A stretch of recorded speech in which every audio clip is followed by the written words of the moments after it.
17 दिसंबर 2022 झारखंड के साहिबगंज में एक छोटा सा इलाका होता है बोरिया। वहाँ पर रोज़ की तरह जैसे शाम होती है और वहाँ पर जो भी मजदूर वगैरह होते हैं दिहाड़ी मजदूरी करके अपने शाम को आ रहे थे, तो वहीं पे दोस्तों कुछ कुत्ते वहाँ पर बहुत तेज यहाँ से आपस में लड़ रहे थे और उनको देख के लग रहा था कि उनके मुंह में कुछ यहाँ से संदिग्ध है, जिसको लेकर वे इतनी बुरी तरह से यहाँ से लड़ रहे थे। जो लोग बाग होते हैं उनको छुड़ाने की कोशिश करते हैं, तो यहाँ से उनको क्या पता चलता है कि जो चीज़ को लेके यहाँ से कुत्ते आपस में लड़ रहे थे वो किसी मांस के टुकड़े को लेके लड़ रहे थे। तो वे क्या करते हैं, उनको छुड़वाते हैं। छुड़वाने के बाद वे क्या देखते हैं कि जो वे कुत्ते मुंह में मांस के टुकड़े ले रहे हैं वो और किसी और के नहीं बल्कि किसी इंसानी बॉडी के लग रहे हैं। तो वे क्या करते हैं, जहाँ से वे कुत्ते उन बॉडी के टुकड़ों को वहाँ से ला रहे थे, तो वे जाके वहाँ पे देखते हैं कि ये आखिरकार कहाँ से ला रहे हैं। आखिरकार उनको पता भी चल जाता है कि वहाँ पर एक आंगनवाड़ी होती है।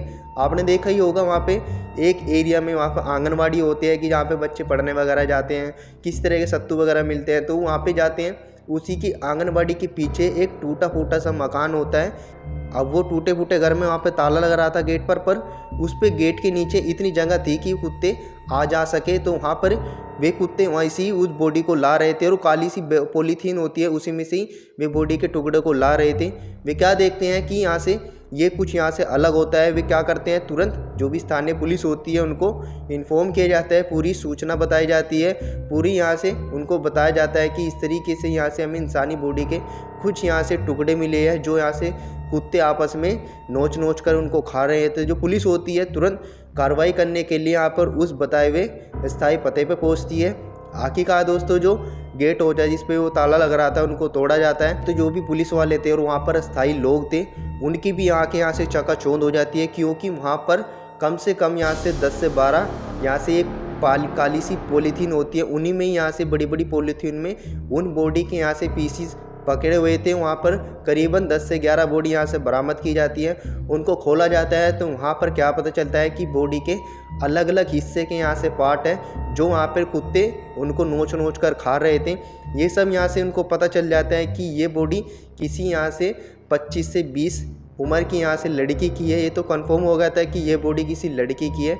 अब ये पता लगाना और ज़रूरी था कि ये इतना बेरहम हत्या किसने करी और ये बॉडी के पीछे यहाँ पर क्या कर रही है, किसका मकान है।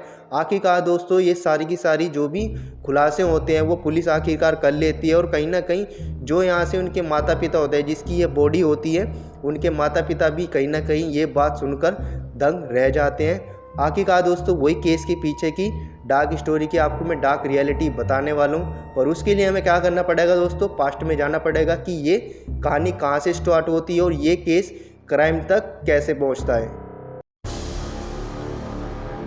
ये केस गोंडा के पहाड़गंज की रहने वाली रूबिका पाडिया का होता है। आपको बताता हूँ जिसके साथ ये दुर्घटना घटी है और जिसके यहाँ से ये पीस बरामद हुए हैं, जिसका ये दर्दनाक यहाँ से मर्डर हुआ है वो और कोई नहीं बल्कि रूबिका ही है। जब ये केस दोस्तों यहाँ पे घटा था तो उससे करीबन 2 से 3 महीने पहले ही आपको पता होगा दिल्ली का सबसे मशहूर केस जिसमें करीबन उस लड़की के श्रद्धा के 35 टुकड़े बरामद किए गए थे। आपको बताता हूँ दोस्तों ये 35 से भी ज़्यादा टुकड़े रूबिका के यहाँ से पता चले हैं, क्योंकि आपको बताता हूँ पुलिस ने अभी तक यहाँ से 10 से 12 ही यहाँ से पॉली बैग यहाँ से बरामद किए हैं। पर अभी भी जिससे पूछताछ की गई है, जिसने ये सारा किया है, उससे जब पूछताछ करी तो उसने खुद बताया कि करीबन यहाँ से 50 से ज़्यादा पीसों में उसने उस लड़की को यहाँ से बहुत ही बेरहम तरीके से मारा है। तो वही आज आपको मैं बताऊँगा।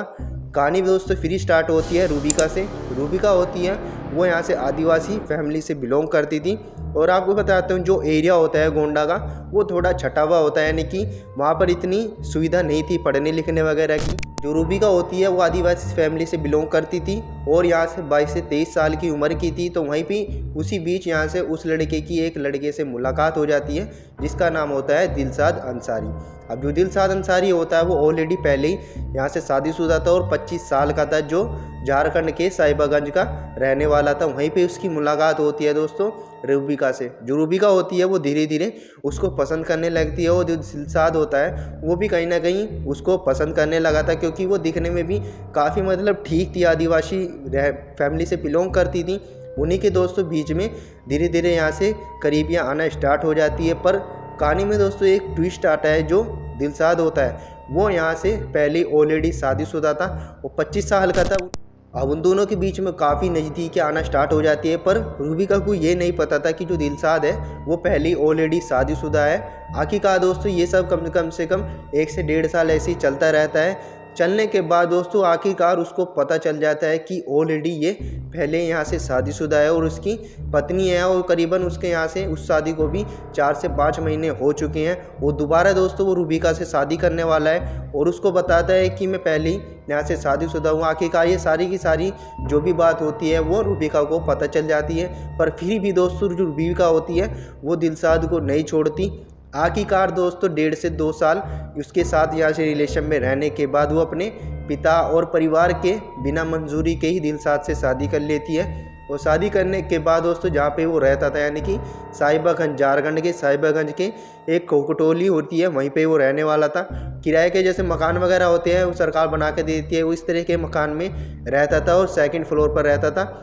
वो रूबिका और दिलशाद की जो भी सारी का अरेंजमेंट वगैरह होता है वो दिलशाद के एक मामा होते हैं जो वहीं पे रहते थे, उसके आस पड़ोस में ही वो सारा अरेंजमेंट वही करते हैं। शादी से लेके पूरा घर तक लाने तक की जिम्मेदारी सिर्फ वही करते हैं। आखिरकार दोस्तों शादी करने के बाद वो अपना उसको घर भी ले आता है, और जो उसकी पहली पत्नी होती है वो रूबिका होती है, वे दोनों के दोनों यहाँ से दिलशाद के एक ही कमरे में एक ही छत के नीचे रहते हैं। आखिरकार वे सारे इकट्ठा रहते हैं, पर कुछ महीने ऐसे ही गुजर जाते हैं। आखिरकार दोस्तों धीरे धीरे जो यहाँ से रूबिका होती है और दिलशाद होते हैं उन दोनों के बीच में कहीं ना कहीं छोटी मोटी बात को लेकर यहाँ से तकरार आने लगती है, क्योंकि दोस्तों वहाँ पर वो एक ही बीवी, यानी कि एक आदमी 2-2 बीवी को लेकर रख रहा था। वो कुछ कहती थी, रूबिका कुछ कहती थी, तो इसी बीच में दोस्तों आखिरकार उन दोनों के बीच में तकरार आने स्टार्ट हो जाते हैं और छोटी छोटी बात को लेकर उनमें झगड़ा भी होते हैं। आखिरकार वो यहाँ से प्लान बनाता है लड़का, क्योंकि वो कहीं ना कहीं उससे इतना फ्रस्ट्रेट हो चुका था, वो उसकी यहाँ से इतनी बात सुन चुका था और उसको इरिटेट होना स्टार्ट हो चुका था, क्योंकि वो इतनी छोटी छोटी बात को लेके यहाँ से उनसे झगड़ा करती थी। क्योंकि ऑलरेडी वो पहले शादीशुदा था, वो उसकी बात मानता था, तो वो रूबिका यहाँ से उसको कहती थी कि तुम सारे दिन अपनी पहली पत्नी के पास ही रहते हो, मुझको बिल्कुल भी टाइम नहीं देते हो। तो वो क्या करता है, छुटकारा पाने के लिए आखिरकार अपनी मामा को ये सारी वारदात बताता है। जो मामा होते हैं वो जो उसका प्लान होता है मटका, उसमें काफ़ी साथ देता है। अब जो मामा होता है वो जो दिलशाद होता है, ये दोनों के दोनों यहाँ से प्लान बनाते हैं आखिरकार रूबीना को मारने का। वे क्या करते हैं, एक दिन क्या होता है 11 सितंबर 2022, वे प्लान बनाते हैं कि इस तरीके से हम जो भी प्लान होगा वो सारा का सारा अपने मामा को बता देते हैं कि मामा इस तरीके से हम ये प्लानिंग स्टार्ट करेंगे।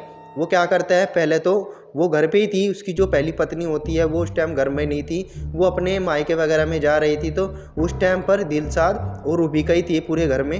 वे क्या करते हैं, अपने मामा को बुलाता है चुपचाप। मामा आने के बाद सबसे पहले तो उसके हाथ पैर पकड़ते हैं और जो दिलशाद होता है उसको गला दबाकर उसकी हत्या कर देता है। के बाद उसकी बॉडी को यहाँ से ठिकाना लगाने के लिए वे क्या करते हैं, इलेक्ट्रिक मशीन होती है, जो कटर होते हैं, आपने देखा होगा पत्थर या यहाँ से जो भी बड़ी बड़ी यहाँ से चीज़ों को काटने के लिए यूज़ किया जाता है, उसको यहाँ से लाते हैं। उसको लाने के बाद उसके जो पीसीस होते हैं, छोटे छोटे हिस्से को बॉडी के काट देते हैं, और काटने के बाद जो पॉलीबैग होती है उनको यहाँ से पैक कर कर उसके मामा का एक छोटा आंगनवाड़ी के पीछे एक छोटा सा पुराना खंडर सा एक मकान होता है जो काफ़ी सालों से बंद था, वो क्या करते हैं उसी में इसकी बॉडी को ठिकाना लगाने का प्लान बनाते हैं। वे सब पॉली बैग में उसकी जो भी टीवी पीसीस थे बॉडी के वो सारे उनको पैक करते हैं। पैक करने के बाद करीबन उसके बॉडी को 50 से ज़्यादा हिस्सों में काटा हुआ था। कुछ बॉडी को तो यहाँ से उसके मामा के घर के वहाँ पे रख देते हैं और कुछ जंगलों में यहाँ से ठिकाने लगा देते हैं। आखिरकार दोस्तों अब ये सारे कांड करने के बाद 2 दिन बाद वे क्या करते हैं, दिलशाद होता है वो गोंडा यानी कि जहाँ पर रूबिका रहने वाली थी उनके घर पर फ़ोन मिलाता है और ये सारी वारदात बता देता है कि आपकी लड़की 2 दिन से यहाँ से लापता है और मेरे घर से अचानक ही चली गई थी और अभी तक भी यहाँ से 2 दिन हो चुके हैं और अब तक वापस नहीं आई है। जो उसके माँ बाप होते हैं वो कहीं ना कहीं काफ़ी चिंता हो जाते हैं कि हमारी लड़की गई तो गई कहाँ है, क्योंकि उस जगह पर वो किसी और को नहीं जानती थी, वो सिर्फ और सिर्फ दिलशाद को जानती थी। तो गई कहाँ पे है। जो उनका घर होता है गोंडा वो भी काफ़ी दूर था, तो अकेली तो नहीं आ सकती थी। वे क्या करती हैं, आखिरकार ऐसी करीबन 2 दिन और गुजर जाते हैं। फिर दिलशाद होता है वो आखिरकार फिर दोबारा उनको फ़ोन करता है कि आपकी लड़की अभी तक भी नहीं मिली है और मुझे पता चला है कि उसकी हत्या कर दी है और उसके जो पीसेस होते हैं बॉडी के वो जगह जगह काट कर वहाँ पे घेर दिया है जंगलों में और कुत्ते उनको नोच रहे हैं।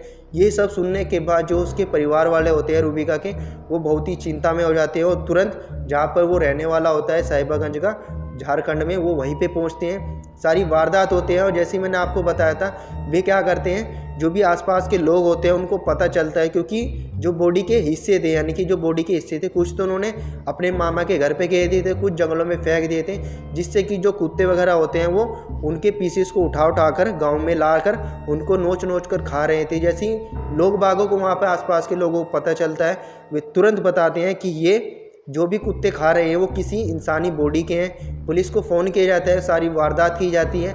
आखिरकार ये सब पता चलता है कि जहाँ पर वे कुत्ते उस बॉडी के हिस्से के पार्ट को उठा कर ला रहे थे, वो किसी और का नहीं बल्कि दिलशाद के मामा का घर ही है। आखिरकार जो भी उसके मामा होता है उसको अरेस्ट किया जाता है। अरेस्ट करने के बाद जो भी मामा होता है वो दिलशाद होता है, इन दोनों को अरेस्ट कर लेती है। सारा वारदात पूछा जाता है और कड़ी पूछताछ करने के बाद आखिरकार उसका मामा और दिलशाद वे सारी की सारी वारदात बता देते हैं कि इस तरीके से मैंने इसका मर्डर किया है और जो भी वारदात हुई है वो मैंने सोच समझ के की, क्योंकि मैं बहुत ही इरिटेट हो चुका था रूबिका से।